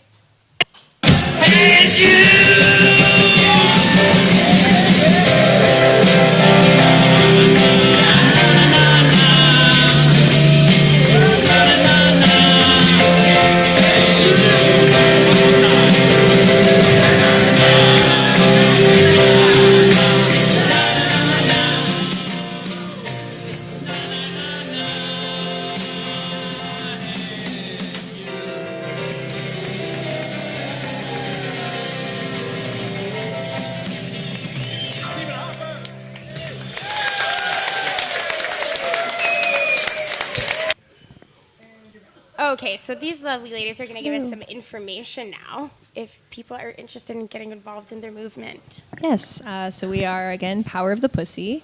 You can find us on Tumblr at p0tp.tumblr.com. Facebook at Power of the PU55Y. Unfortunately, we couldn't say Power of the Pussy. I guess it was taken, so we had to do 55Y. But if you find us on Facebook, there are links, there are pictures of our Twitter and Instagram and stuff on there. But hashtag Power of the Pussy, you'll find us hashtag POTP. Yeah, we're on the interwebs. You'll find this hair. Just watch for the hair. Yeah, watch for the colorful hair and stuff, and our painted chests, and watch for our protests in downtown Vancouver. We are always looking for new members. Yeah. So you don't necessarily have to take your top off. You can be a research assistant. You can be a running our social media. Yeah, like there's so many ways you can help out, because we also do like artists, photo shoots. Yeah, we do photo shoots. Yeah, artists, we do posters. We do a lot of alternative news source posters in Vancouver. I don't know if anybody has seen them because they get covered up really quickly, but we did a lot of postering for the election. So we do alternative news source newspapers, zines. So we're always looking for people, Great. Yeah. That's awesome. Power of the pussy. Okay, so we're going to put Join us on another video. And then we're going to bring on some of our other friends. We're going to actually get some boys on the show for a little while. Estrogen Fest. I know. It's a nice looking couch right now, I gotta say. It's a nice looking couch. Yeah, Power of the Pussy. We should do it again sometime. Okay, so the video we're going to watch now here is from Harpoon. And it's called Dear Mr. Harper, Smoke on This. It's a pretty good video. And it's definitely a good video to smoke some weed to. So you should smoke some weed. It's the very first video. Yeah. Thank you for having us on, Carly. Thank you for coming on, and thank you for telling everyone. And thank you for doing all that you're doing. I think that it's a really great movement. I think it's a really great cause. And I'm happy that there's brave people like you guys out there fighting for us. Thank you. Yeah. You can join us. I know. Yes. I was so excited when she messaged me, and I really wanted to go, but I was trying to prepare the show, so instead I just brought them. So, all right. Watch this video. Okay. Thank you so much, you guys. It was awesome. When people are buying from the drug trade, they're not buying from their neighbor. They are buying from international cartels that are involved in unimaginable violence, and intimidation and social disaster and catastrophe all across the world. All across the world. That was our Prime Minister making an excellent case for legalizing marijuana, because if it wasn't illegal, it wouldn't have to come from criminals anymore. It would come from a legal dispensary staffed by a cool, middle-aged woman who wears lots of scarves and knows your favorite strain by heart, Kush Cobain. Canadians love pot. Our per capita cannabis use is 6th in the world. We smoke more weed than Jamaicans. And when the day finally comes when maple glazed Doritos are invented, someone will get very rich. If pot was legal, we wouldn't only save tax dollars spent on enforcing a dumb law, we'd get tax dollars from selling pot. It's win-win, puff, puff, pass, win. But Stephen Harper isn't only opposed to legalizing or decriminalizing marijuana, he hasn't pronounced it correctly once. One of the Prime Minister's main smears against supporters of legalization is that they want to make buying marijuana a normal, everyday activity for young Canadians. Making something legal doesn't make it a normal, everyday activity for anyone. Chugging a bottle of vodka and smoking 10 cigarettes at a time is perfectly legal. Is it a normal, everyday activity? No. I don't even think I could do it if I tried. Yeah, but I got time, so...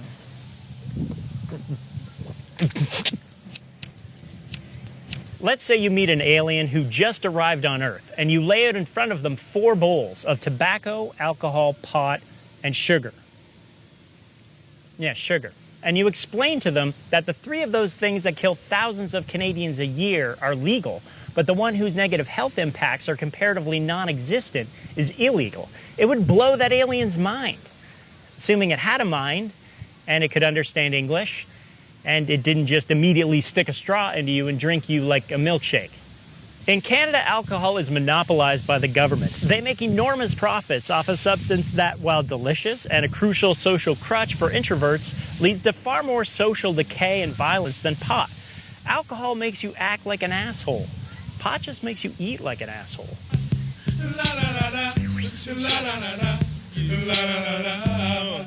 I'm not saying there should be a ban on alcohol. Nobody's saying that. But if you think about marijuana as a potentially huge source of revenue from regulating a substance that is used medicinally for some, reduces stress, and whose violence and crime comes from its criminalization, you can only come to one logical conclusion. Are you logical? Just be cool. It's no big whoop. No big whoop.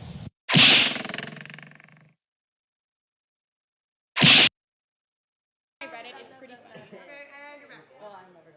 Oh, we are back. Okay, so we're going to do some dabs. We're going to do a bunch of dabs. We're back with Ryan, and we're back with Tommy Bong.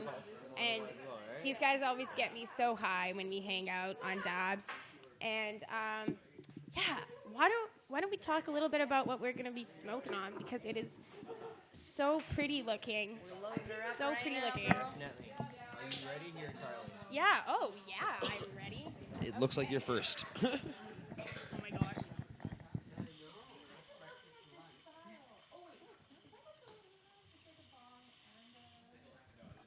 Yum, yum. I believe that was the Shishka Berry Chemo Mix. I feel like I could taste the shishka because whenever it always tastes so yummy. Oh, it's so yummy. I got me so high. Thank you, Tommy. You are so good at getting me high. Tommy Bong, everyone. Professional. Okay. It is my talent. Yeah. So let's get on the dab cam what I just smoked because it's so pretty. Definitely. And it's just fresh out the oven. It's just beautiful stuff. Absolutely terpenous. It's a Shishka Berry Chemo Mix. Nice. It's delicious and potent. Yeah. So do you want to tell us a little bit about where this product comes from? This one here is Kind Selections. All out of the Kind extractor. It's just a closed system. I won't say loop because I don't believe in looping warm butane, but totally different topic, which we don't need to go into. But yeah, just everything really cold, no chlorophyll, all the medicine that you're looking for. Mm-hmm. And I also brought some rosin. Rosin. Some heat and pressure extracted cannabis. This one's East Coast Sour Diesel. It turned out pretty nice. I am fully aware that there is contaminant in there, but I made this this morning so that we could all smoke it, and it's going to taste fantastic. Yeah. So everyone who hates for the contaminant can go to hell. I'm pretty excited. So you guys have some other cool stuff going on. You've done some recent adventuring, for example. Can you tell us a little bit about your adventures? We did like a 2-month trip across Canada, showing off glass and the sublimator as well, showing people all over the place who never believed that anything such could exist. And the East Coast is so excited to see that there is just amazing medicine that is pure and clean and distilled properly for just amazing smooth consumption. Every single time that we get a reaction from people in Quebec, we always get the first word that comes out of their mouth is smooth. And it's smoke coming out of their mouth at the same time. It's fucking awesome. And their ears, yeah. So quick question, just off topic. You just went from one side of the country to the other. In your opinion, how badly does Canada need a new government now that you've seen from one side to the other? Massively. Yeah. The country is so different as you drive. You can see the trees, everything changes at this border and at this border, and yeah. I don't know, can I describe it any better than that? It just looks like a completely different place right after you. And PEI is super red. Yeah. So Super red. red. So red. Red everything. sand. Yeah. A week later, I grabbed a laundry bag, not knowing that it had been sat on the ground for 2 seconds and it got wet, and my hands had the. I could have swore that I sliced my hand open or I cut somebody open because it looked like I had blood running down my hands. That's how red the sand is there. Yeah. Absolutely beautiful. Dipping our toes into the Atlantic Ocean for sure. That's awesome. Just amazing. I love the Atlantic Ocean. Bit by hermit crabs? Ooh, yeah, definitely. You guys also had some misadventure involving some extracts too, didn't you? Oh, yeah. what was it? The Milton. Sorry, everyone. We're gonna tell a sad story. It's kind of a sad story, but it's kind of funny at the same time. At first, they were pretty sure that concentrates were heroin. Yeah. They're like, and why did they they're like, think that? where are Why the did they needles? think- Where are the needles? Yeah. I was like, nobody's diabetic. So what? What happened? How did you guys end up getting in trouble? We won't go into exact details, but we got, we'll say, pulled over by the, and I'm going to go with road pirates. They liberated us of most of our medicine. Yeah. They left some things for us. It's supposed to be returned, but we will find out how that all plays out. And they were about to take a whole bunch of glass, which we'll show you a quick video of in a little bit here. Mm-hmm. But we had a fair bit of glass we were showing off across the country. And they had opened up a couple of the Pelican cases, and I was like, well, if you guys want to take that, you're going to have to inventory it and appraise it. And they kind of paused and laughed at me, and then the one that was opening the cases is like, you better come look at this. Yeah. Pulls up the Corey Cottonham. Happened to have the Corey Cottonham piece in their hand, which is a pretty pricey looking piece. Just So absolutely beautiful. A lot of work I'm just went like, into it. holy fuck. You'll see it in this video for sure. Oh, his pieces are amazing, and they are also available on CannabisCultureHQ.com. And they closed the cases up and gently put them aside and put them back in the car so that we could leave. And didn't take the glass. So remember that if ever cops try to pull you over. Make sure you have heady glass. Yeah, it has to look beautiful. Heady glass will save you. Yeah. It's not the function they're looking for. It's the art. Yeah. Well, I mean, it is the function they're looking for. Both. But I need a dab. Yes. Yeah, we need Let's a dab. smoke Our some of minds this. jogged. And you guys have also been working on some other stuff too. Dana, do you want to get us all dabbed up? Word. And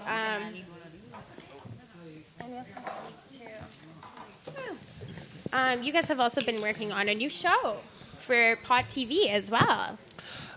Not quite sure what we're going to do for a name yet, but Not sure. still thinking of how it's all going to play together. But it's going to definitely have to do with the concentrates and heady glass, and you know how the relationship works together, and how there has to be growers in which to make everything work, and try and look at the positive side of the. Yeah.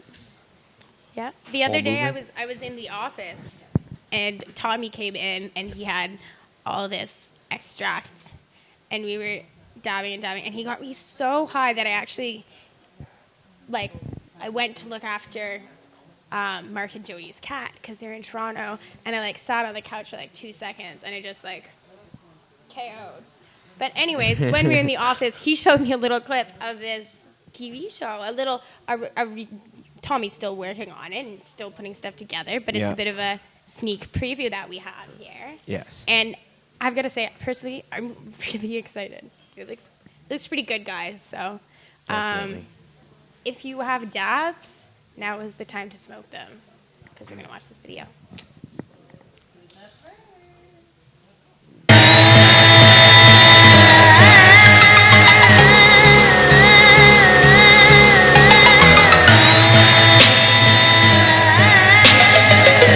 Your production.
Yes, so there's a lot of interesting stuff going on in that show, too, which you guys will talk about. But I wanted to say hi to everyone in chat because I realized I didn't do that yet.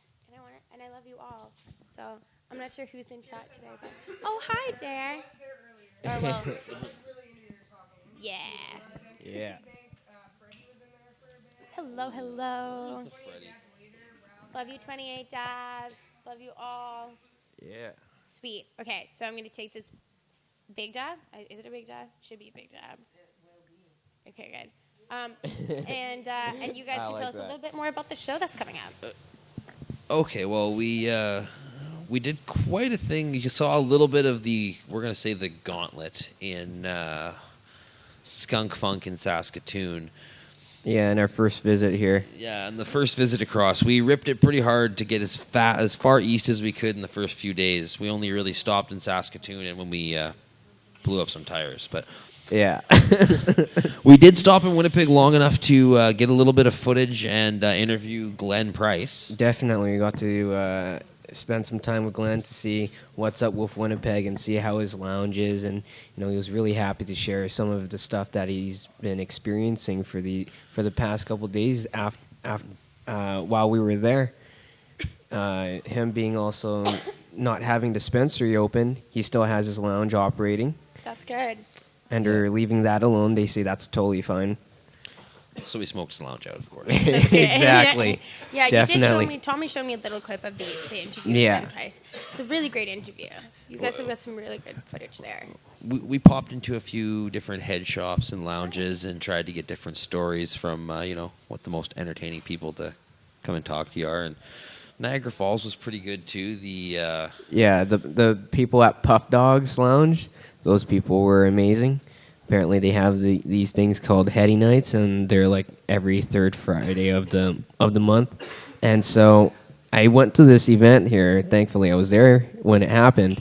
And so when people started pulling out glass on the table, I couldn't believe my eyes to see that most of the glass are Canadian West Coast glass, mostly from like the Clockwork Studio. There were Stratospheres. There were like all these different types of rigs that I wouldn't expect. And the most funniest thing is they're also smoking West Coast concentrates. Like they're smoking some Heavenly Days and all that stuff. I'm like, man, you guys all have it, like straight up. But they're serious about their game. Yeah, if you closed your eyes, you'd have no idea that you weren't in this lounge almost. Because, Yeah. the people are smoking the same concentrates on the same heady glass. Yeah.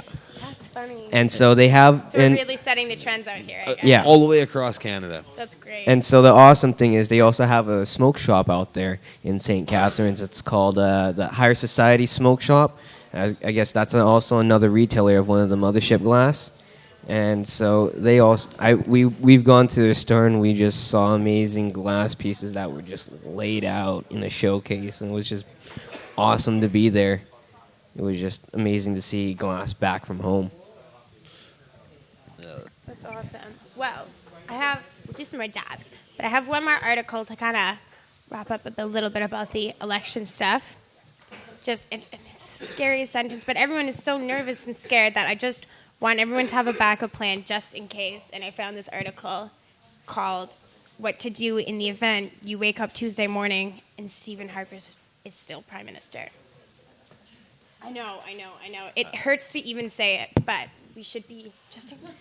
Okay, so number 1, remain calm. 2, check for structural damage. 3, be prepared for aftershocks and gloating. 4, deal with any minor injuries, including cuts, sprains, and ideological collapse. 5. Take 2 minutes to weep in silence behind closed doors so as to not alarm the children. 6. Eat a healthy, nutritious breakfast because breakfast is the most important meal of the next 4 years of fear-driven dogma and social alienation. 7. Listen to the radio for further instructions. If it's CBC radio, you better make it quick. 8. Stay away from downed power lines, washouts, Twitter, and Facebook. Number 9. If you begin to hyperventilate, take a plain paper bag, open it, fill it with large sums of $50 bills, and mail it to the member of the Senate representing your region. 10. Try to find out who is the member of Senate representing your region. 11. Stock up on beef jerky for reasons that will become clear in 6 to 7 weeks. Number 12. Assess your own status. Are you a Canadian citizen? Are you sure? Better check again. 13. If you're female, First Nations, Muslim, an environmentalist, Syrian refugee, social advocate, or government scientist, go to an open area and await further instructions. No, just stay there. That's fine. We'll get back to you. Number 14. If you're a white, middle-aged, middle-class male, thanks a lot. Number 15. Inspect your property for stray voters and take following action if necessary.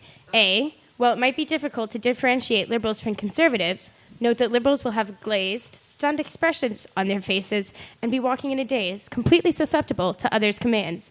In other words, acting completely normal. Gently take any lost liberals by the hand and settle them under the nearest tree and tell them everything will be okay. If you're charming and good-looking, they'll believe you. B. Take a broom handle and rattle it around under your front porch and flush out any NDP voters that may have nested there. C. If you encounter a conservative, do not make any sudden movements. Stand your ground, identify yourself as a hardworking Canadian, and use calm, soothing phrases like mandatory minimum sentences and oil sands, oil sands, oil sands. Avoid direct eye contact. If the conservative charges at you, quickly pretend to be a journalist, and the conservative will run the other way. Do not by any means cover your face. Number 16. Reach out to someone. Call a friend, preferably one overseas, and assure him or her that despite our fading reputation in foreign policy circles, Canadians are good people. Most of us, anyway. Just not quite enough. Number 17. Distract yourself and your loved ones from the tragic events by turning to more upbeat examples of Canadian culture, i.e. The Wreck of Edmund Fitzgerald, the films of Adam Egoyan, and collected works of Margaret Atwood, etc. Number 18, bear in mind that unless you are a terrorist or suspected terrorist, you have almost nothing to fear, probably.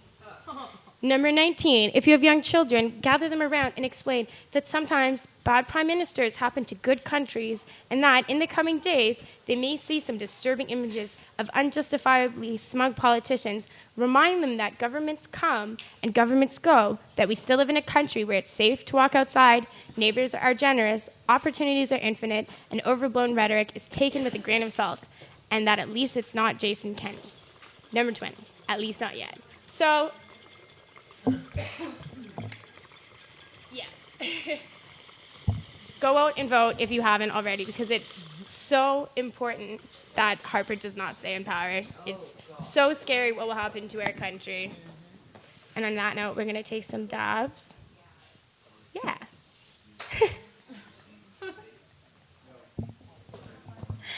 So, yeah, can you tell us a little bit more about Kind Selections? Sorry, that was a huge dab.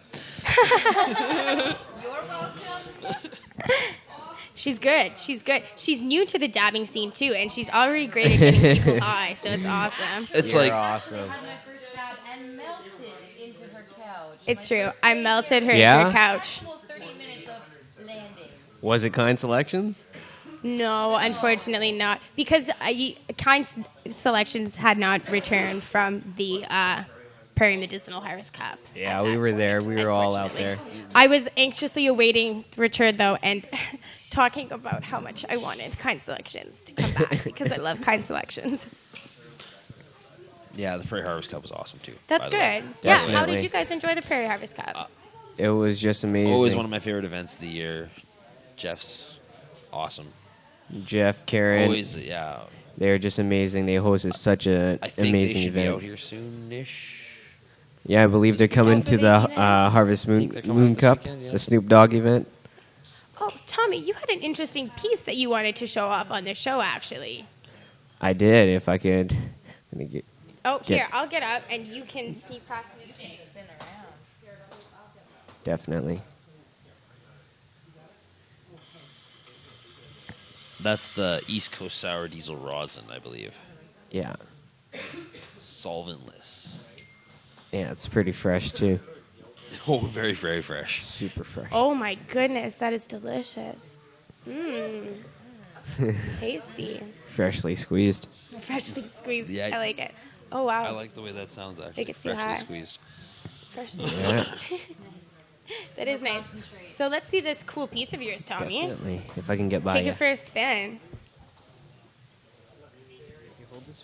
He's got some So, sort of a upside pull up down some of the- kind of.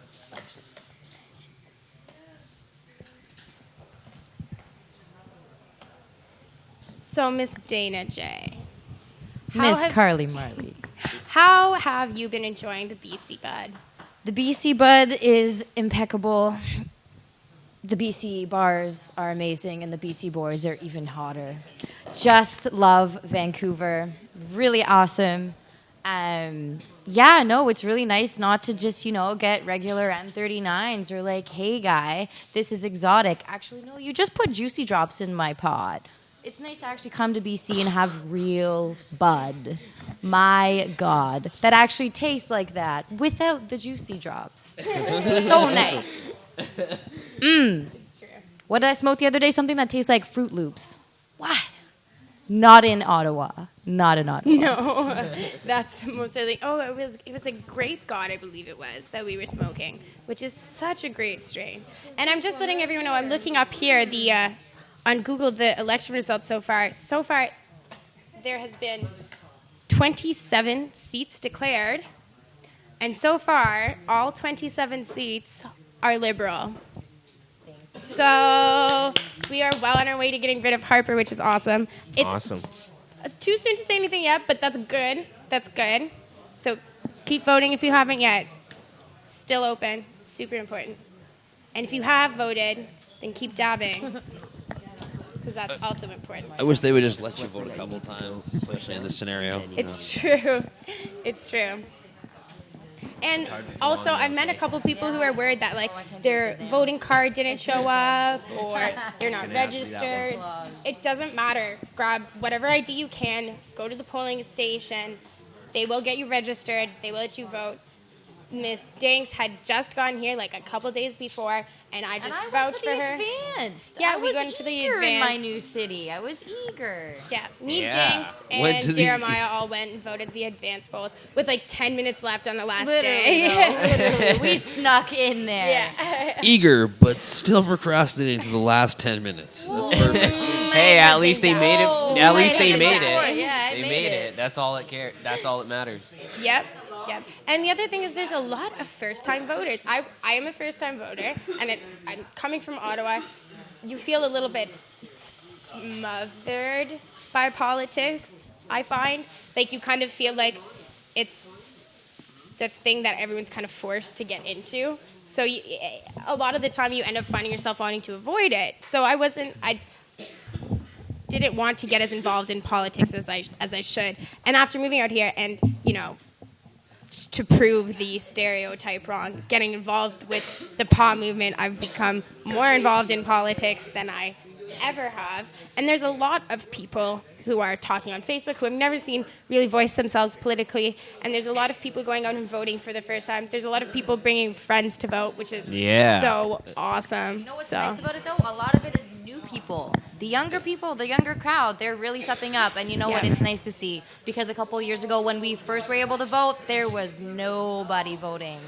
Yeah. And that one vote does really matter. Like I said, like we keep on saying, that does matter. Yeah. So. When 50% of voters usually don't vote, that's a lot of missed votes. That shit. counts. That counts. And it's really awesome to see people going out in swarms and being friends and getting excited about it on social media. So it's been a very interesting election, and I really hope it pays off and we finally have a change of government. Yeah. Yeah. And legalized marijuana. That would be so nice. That would be wonderful. Definitely. No more prison for pot. No more prison for pot. It's so ridiculous. No more. It's so ridiculous. We need to set people free. Flowers are so wonderful and so great. So here, wait, Tommy, why don't you tell us a little bit about this device before the end of the show?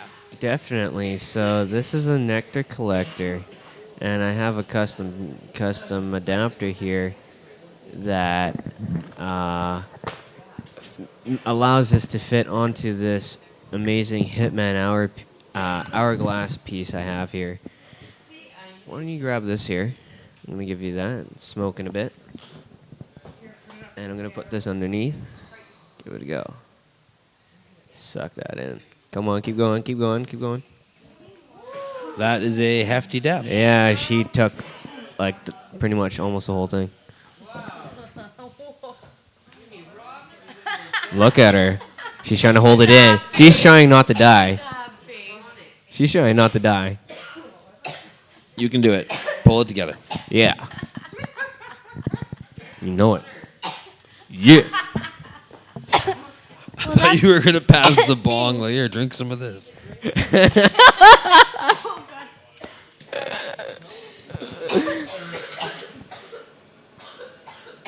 How about we roll this video? Trudeau. Well, she collects her bearings here. Whoa. Harper. Okay, Trudeau. Yeah. Okay. Give me a minute to recover. give me 5. Oh God, that was so good. Oh God.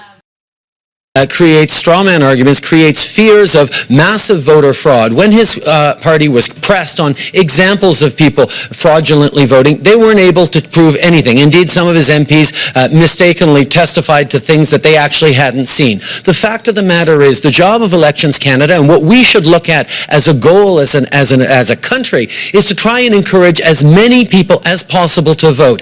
And the changes Mr. Harper has made to the Elections Act actually make it more difficult for students, for Aboriginal and Indigenous communities, for many seniors to actually vote. Homeless And people. in vote and Mr. people Trudeau, without homes. Mr. The fact Trudeau. is that we need to make sure that those voices are being heard, because those voices are not just marginalized in voting rights, but in so many aspects of society. And Mr. Harper apparently wants to keep it that way.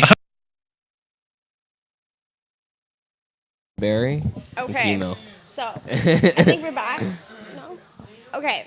So yeah, that. I just figured out what I was gonna say, but oh my God, that dab was so good. It's 6 o'clock now. But yes, that video was about how Harper was really doing everything not fully, but you know, Harper really did everything he could to get people not in the polls, because he knew his hardcore neoconservative base would come out and vote. So it's really important. I've got to say it a million times, even though it's 6 o'clock, we're going to say it one more time. If you haven't voted yet, please, please, please, please do it. You got an hour. Get out there. Yeah, Harper sucks. definitely. Harper sucks. Do it. Fuck you, Harper. Harper sucks. Yeah. Stop Harper. Stop Harper. And since I can't say it, I was in Quebec for a little while, so. Yeah. Can you say that? Can you read that for us? No. I could point at things on a menu, and then we could get There food you go. to come to me. There you go. So that worked every time, though my lack of French was not exactly a great thing. We tried. That's funny. Okay, well, what else have we got coming up? On Wednesday, we have From Under the Sea Desk with Mr. Marijuana Man. Friday, we have Cannabis Culture News Live, Jeremiah Vandermeer. We also have, on Saturday, the Red Beard Show with live glass blowing, which is always super cool. And I might be missing stuff, but I'm not sure. If I am, I'm sorry. Yeah, so we will see you again Wednesday at 4 o'clock From Under the Sea Jazz. And get out and vote. Thank you. I had a lot of fun. Go out and vote, hosting everybody. Today's show. I was really nervous the whole time, and I hope that I did okay. Thank you. Yeah, you did awesome. Aw, I love you guys. You guys are the best. Aw, okay, well, stay high and Have a good night and vote. And make sure that you have a doobie rolled ready to spark up for when Harper gets out. 'Cause he's the worst. Okay. Love you, Pot TV. We'll see you next week. Bye.